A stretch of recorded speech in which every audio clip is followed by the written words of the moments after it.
The vast expanse of Nevada's Badlands stretches endlessly to the horizon. Hidden within these mountain strongholds are some of America's deepest and darkest secrets. Secret aircraft and the other legends of Area 51. Among these sandstone canyons today, there's a new glimmer of truth.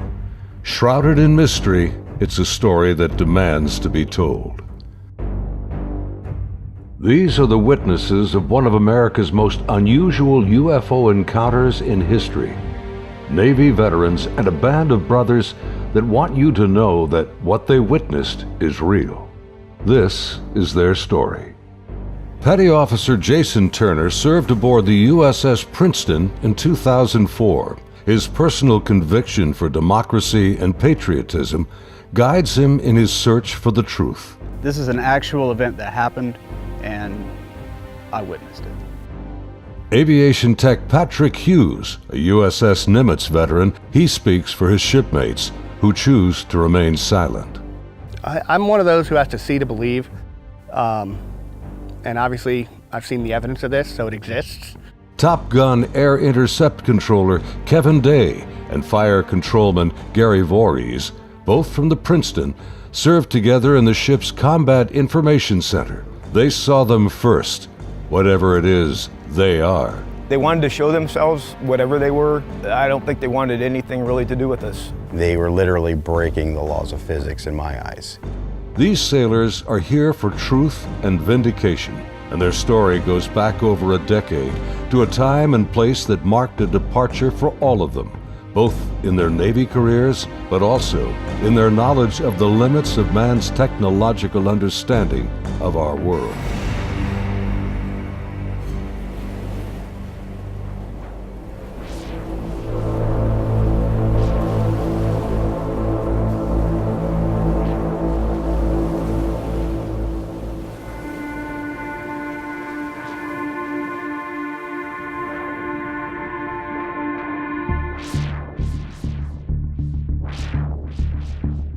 Looking out over the ocean toward the horizon, sun, sea, and sky form an endless vista, a never-ending cycle of tide, wind, and waves.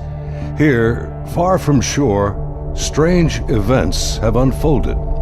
These stories stretch the boundaries of our imagination and challenge our beliefs.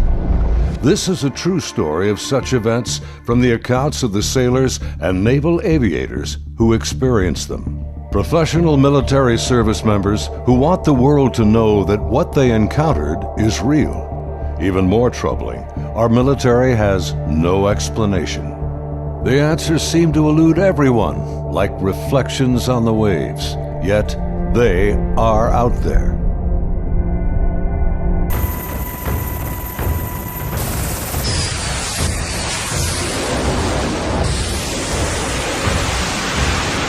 November 10th, 2004. 90 miles southwest of San Diego, California, in the Naval Operations Area, the Nimitz Carrier Strike Group and her complement of warships and the aircraft of Air Wing 11 are conducting a routine 2-week training exercise. Nearby, the guided missile cruiser USS Princeton has been tracking unknown aircraft that appear and disappear from her sophisticated Aegis radar screens. The Spy 1 Bravo radar is one of the most advanced sensors ever deployed. Princeton's main role is air defense of the strike group, and Operations Specialist Senior Chief Day is in charge of protecting the airspace around the Nimitz. And my job was to man the radars and ID everything that flew in the skies. And I also sat a position called Anti-Air Warfare Coordinator, where if we ever had to go to war, I was the guy that was going to launch the missiles and kill shit. In addition to that, I was the Air Intercept Controller. When the Super Hornets take off the carrier, I'm the guy that takes control and takes them to the fight and gets them home safe. And there was a lot of experience in that room. The captain had 28 years, I had 18 years. And the Aegis ship is our newest weapons system afloat. It's got the Spy 1 radar system, phased array radar system, and I was an expert on that. Inside the Combat Information Center, Chief Day's attention is focused on a group of unknown aircraft on the Spy 1 screen. He's trying to identify them.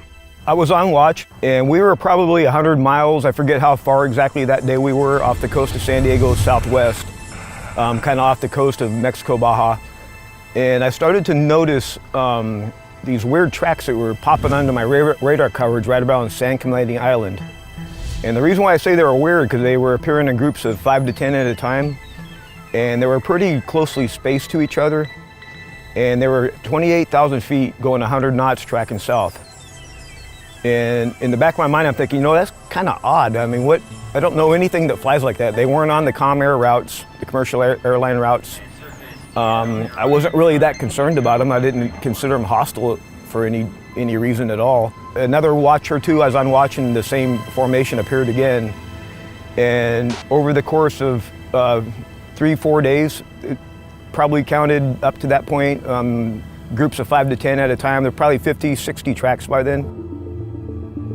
Today, Kevin and Gary are still looking for answers. They've known each other for over a decade since their Navy days. Gary was a third-class petty officer and fire controlman back then. I worked on the Aegis computer system on a CG-59 guided missile cruiser, the USS Princeton. I'm in charge of CEC and data recording and maintaining and operating all the mainframes that run the system. They're both becoming increasingly frustrated in their attempts to ID the strange aerial objects, which have no transponders and fit no known flight profiles. The guys that work on the Spy 1 Bravo radar, they had come across and said they needed to take the system down for recalibration because they were getting clutter or ghost tracks, and they needed to recalibrate to get rid of them. Then once they did finish all that recalibration, bring it back up, the tracks didn't disappear. They were still there, but they were actually sharper and clearer. They were doing diagnostic tests on everything we had to make sure it was not a system malfunction.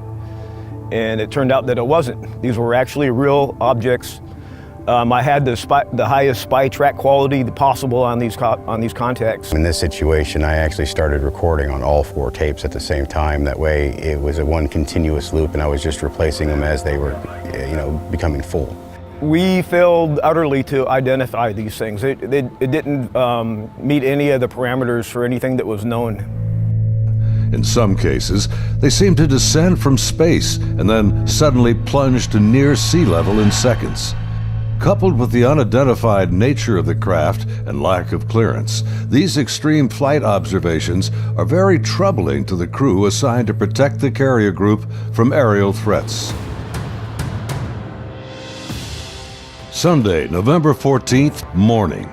The Nimitz deck crew is busy launching FA-18F Super Hornets, helicopters, and E-2 Hawkeye early warning planes. The mission? Simulated air defense, or ADEX training over the Pacific. The winds are calm, the skies are clear, a near perfect day for flying.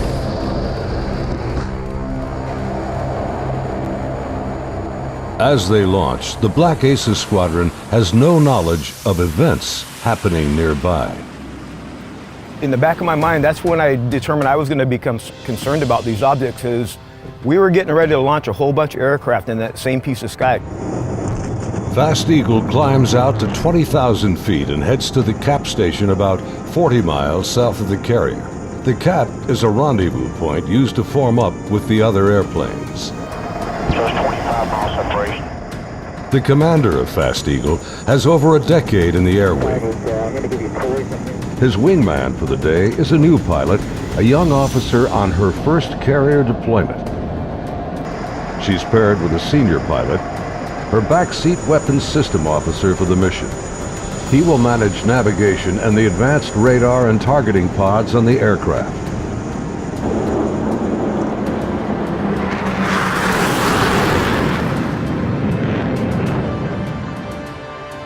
Overhead, an E-2 Hawkeye from the Wallbanger Squadron is on station directing the aircraft. Banger provides eye-in-the-sky command and control during carrier flight operations. Back in the Combat Information Center on Princeton, the mysterious objects are back. And today is the first time Senior Chief Day has jets in the air that can intercept the mysterious aircraft. Seeing these contacts, Captain Smith orders me to intercept one of them. So I went back to the console. I picked the closest one that was to us, and I had intended to let the Hawkeye do the intercept because they already had control. It was just easier. Day briefs the captain, and they agree to send the Hornets. The air intercept controller aboard Princeton, call sign Charlie, radios the Hawkeye and takes control of Fast Eagle. Banger, Charlie. Charlie, this is Banger, good. Banger, Charlie. Do you hold unknown air contact, bra, 27048, 28,000 feet, bogey. Charlie, Banger, negative. Radar picture is clean. The E-2 radar operators have been frustrated in their attempts to get a radar return on the unknown aerial target that Princeton is tracking. Even with their 24-foot radar dish, they can't get a lock on the object. Banger, Charlie. Transfer Fast Eagle flight to Charlie Control, button 13. We have a real-world tasking for them. Charlie, Banger, roger.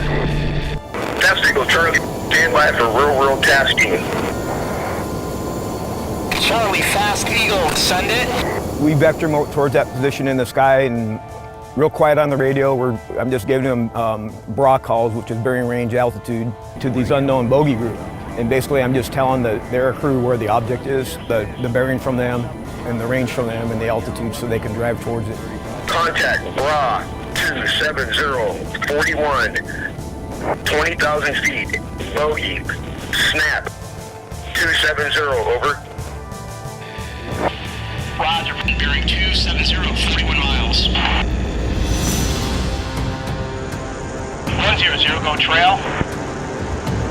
100. Say state. State 12,000 pounds. Clean, do you have it? I'm trying to get a track on it now. They sent link 16, but my radar picture is clean. The next radio call takes everyone by surprise.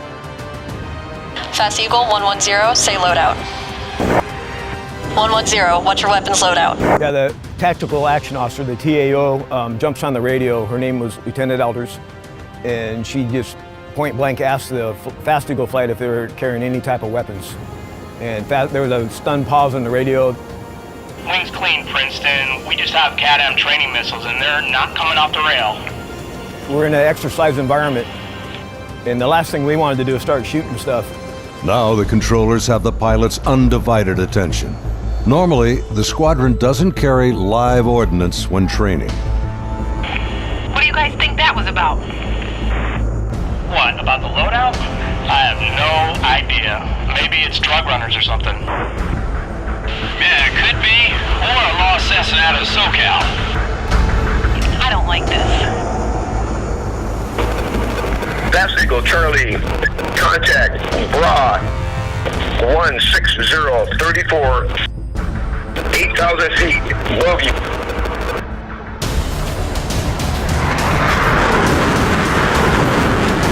Roger, 34 miles at 8,000.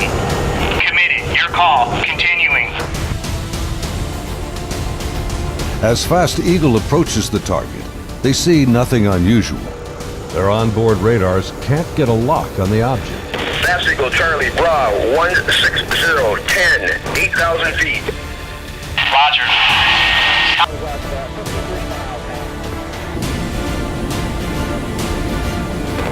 Fast Eagle, Charlie, merge plot. Basically what the merge plot means on the radar, you got two objects in the same vertical piece of sky, so when I'm looking at the 2D display, it looks like a one radar blob now. Confirm the object appears stationary. I had it at 17.7. Showing, again, basically no airspeed on it. Hey, you guys seeing us? What is that?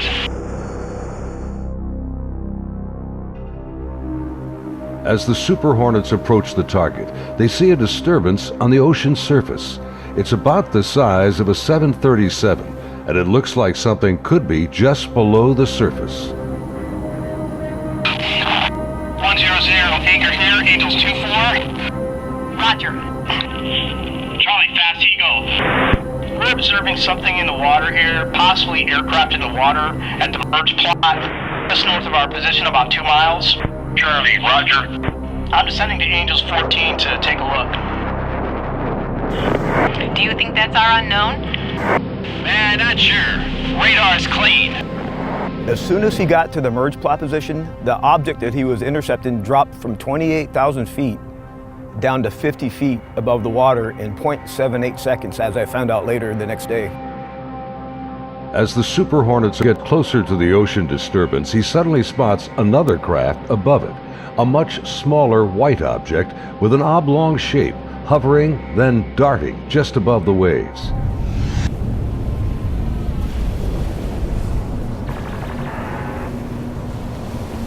The object is moving around erratically, seemingly focused on the white water.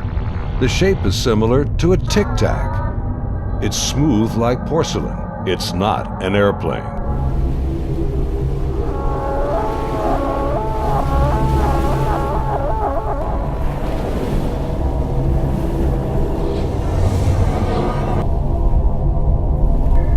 Suddenly, the object begins to rise into the air.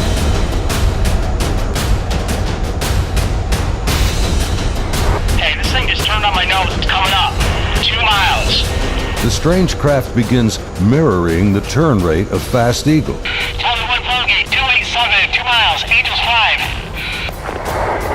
5. The object is now at his 3 o'clock position as he continues to turn with it. He's turning hard at 3,000 meters. We had the external communications in the speaker in combat so everyone could listen to it. And the next thing I hear in the radio going, oh my God, I'm engaged, I'm engaged. 1,000 meters, he's southwest, Angels 8.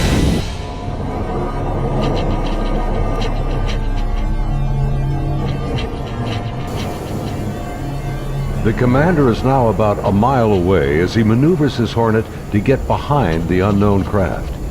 It's about the size of an F-18, about 47 feet long, and it has no wings. As the dogfight unfolds, he quickly turns and dives to bring his jet's nose ahead of the object to close the distance.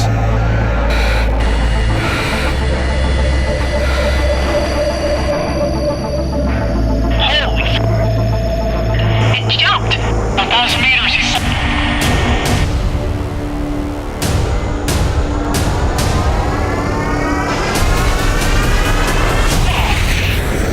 I lost it. Suddenly, the Tic Tac rockets past. It's gone beyond the horizon in the blink of an eye. I saw it go 137. No tally. That didn't just happen. Say again. Fast Eagle Charlie, sir, you're not going to believe this, but the bogey group is now back at your cap station.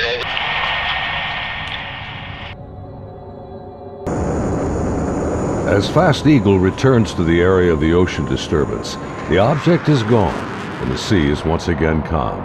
Soon, they land on the ship.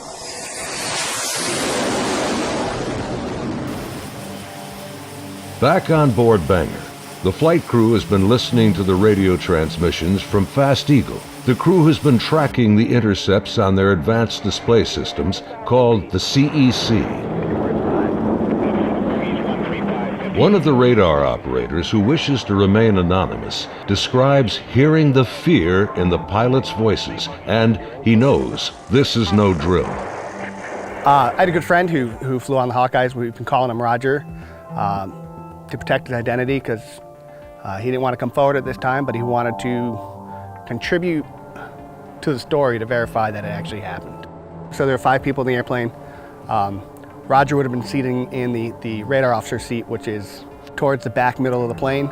To the side of each one of them or behind them, depending how the chair's rotating, is a window. Suddenly, his attention is drawn to something outside the Hawkeye. He and the entire crew watch in disbelief as a Tic Tac object suddenly forms up on their E2 and then just as quickly shoots away from sight. The crew is left in disbelief.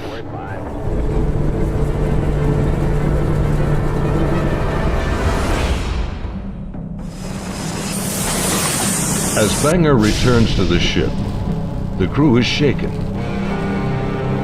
The highly unusual events are troubling, but what happens next has haunted them to this day. U.S. Navy officers quickly arrive and escort the aircrew to a secure space on the ship. As the crewmen begin to take off their flight gear, an officer begins the debriefing by telling them this event did not happen, and they are given non-disclosure agreements to sign. They are warned to never discuss this event again. Again, we're preparing for the air defense exercise. Now we got all the squadrons launching off the carrier because they're all up going to do their functional check flights. Senior Chief Day watched in disbelief as the Tic Tac UFOs reacted to the incoming fighter jets. All the objects in the sky, they all dropped out of the sky from 28,000 feet down to 50 feet. Based on the Spy 1 Bravo radar system, the object descended at over 24,000 miles an hour. It was unbelievable because normally what would happen if a normal aircraft did that? First of all, it would fly apart. It wouldn't be able to withstand the G-forces, and there would be multiple sonic booms. It would be boom, boom, boom, boom, boom, boom, boom, boom, boom, and this did not make any sonic booms. From what I observed, I saw that it went from, right around between 25 and 30,000 feet down to sea level and below sea level. Contact, tag number 042. Below sea level was confirmed to me by the actual sonar techs that were in combat, in communications with other techs that had said they had an active track on it under the water.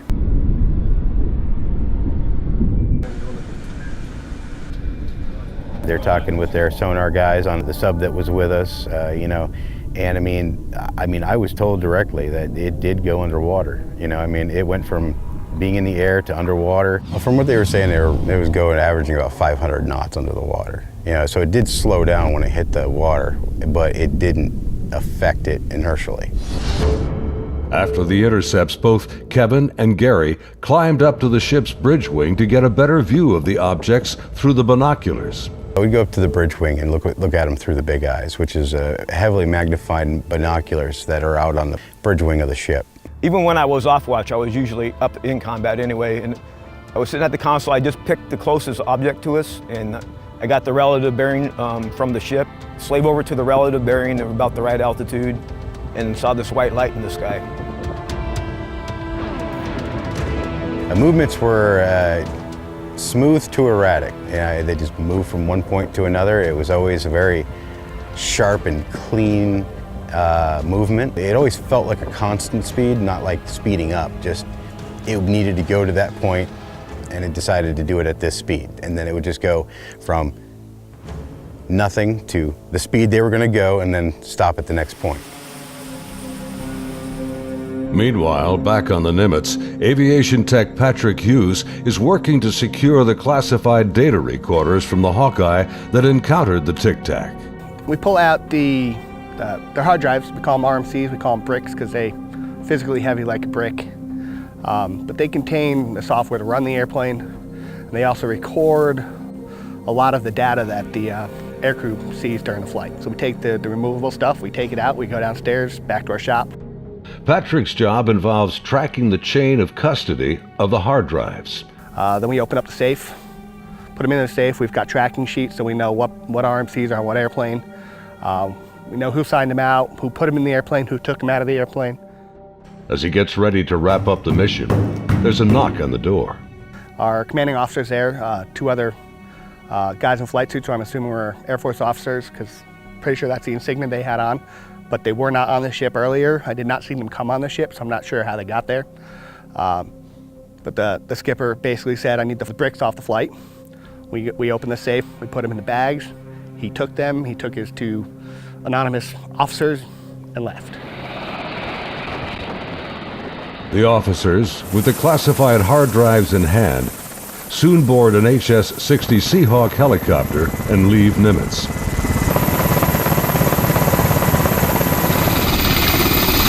Soon thereafter, Petty Officer Voorhees has his own visit by unknown officials on the Princeton. Once they landed and everybody got off, then about maybe 20 minutes later, I got called in to have all my data recording tapes turned over. And then also told that I needed to reload CEC because it had been wiped. So it was, so I turned over all the tapes, and then they also said if there's any even blank tapes to erase anything else that's in the shop. Well, they were plainclothes people that came aboard on the helicopter. It was my chain of command that took control of the tapes from me. The helo left with them after that, so because we went right back to flight ops. The link between the Tic Tacs and these men is unknown. How they became aware of the UFO encounters and how they arrived so quickly on board after the event is also a mystery. The video you are now watching is the actual gun camera FLIR footage of the Tic Tac taken by a later flight. This is the first video ever released by the US government showing military planes engaging UFOs. The advanced targeting pod, known as ATFLIR, works in both TV mode and infrared mode. The film reveals no control surfaces, no exhaust plume, a uniform heat signature, and no visible means of propulsion. Gary and his shipmates saw the FLIR film on their consoles and on the secret LAN aboard the Princeton. It was a much clearer video. You could see the shape of the ship. You could see it, moving. I tried to go and get a disc to come make a copy of it, and by the time I got back, it was already off of our hard drive, off the secret LAN. No access to it whatsoever. Petty Officer Jason Turner also saw a much higher resolution version of the FLIR film showing strange appendages extending from the object. But it did have some protruding at the bottom of it. I couldn't tell if they were curled back or straight down. Jason says the video was approximately 10 minutes in length and much longer than the video that has been released. I saw this video playing and I'd ask him, is this what we're training, or what's part of this training that we're going through? And he said, no, this is real life. And when I saw it, it was a very clear image, a very clear video, and this thing was going berserk, like making turns, like, it's incredible. The amount of G-forces that it would put on a human that this thing was doing. The jets were like trying to trail this thing, and it would just run off and leave them. It would just poof, gone, and then it would come back, and then you would see it, and then it made a maneuver, like they were chasing it straight on. It was going with them. This thing stopped, turned, and just phew, gone. That's the only way to describe what it looked like. Dude, this is a fucking drone, bro. There's a whole fleet of them. Look on the ASA. My gosh. Just 11 years later, fighter jets from USS Roosevelt filmed this anomalous object in 2015. Well, if there's a thing, it's rotating. Like the Nimitz encounter, they too were conducting routine training when fleets of UFOs were encountered by the pilots. The Nimitz Encounters remained cloaked secrecy for over 13 years. The first-hand testimony about UFO sightings is practically unheard of from military service members. Thanks to the brave and honest accounts of the sailors and naval aviators who have come forward to relate their experiences, and of the remarkable videos they filmed that day, the silence has been broken. I dealt with this all on my own for many, many years, and it was not a very pleasant journey to go through, because no one really believes you. But now things have changed, and anyone out there that's struggling with this and wants to reach out, there is now a group that you can reach out to and get help and support and vindication. It's honestly been a little relieving to be able to actually talk about it and how important that event really was, and not just keep blowing it off. There's people out here that really need to know and want to know, and you have the support of me and Kevin and my other shipmates that have come forward and decided to talk about it. My role is to describe the story and convince people that yes, this event really happened and these objects were really real, but what they are, I have no idea. It is something. I want to know what it is. That's the whole reason I chose to come forward to contribute to the story, because there is a story here, there is more information here. And the more of us that talk about it, the better chance of the full story coming together. And it's vindication for us that other people are looking into it, and you know, we finally tell our story and people listen. If you need to get a hold of us or would like to talk to any of us, Kevin, me, or any of the other guys that have come forward, there'll be an email address at the end of this video that you can contact them and they can get a hold of us. If you or someone you know has witnessed unknown objects from military ships or planes, please contact us at the address on your screen. You can remain anonymous. As we strive to understand these encounters and come to terms with what they mean, there's something far beyond the horizon and the limits of our comprehension waiting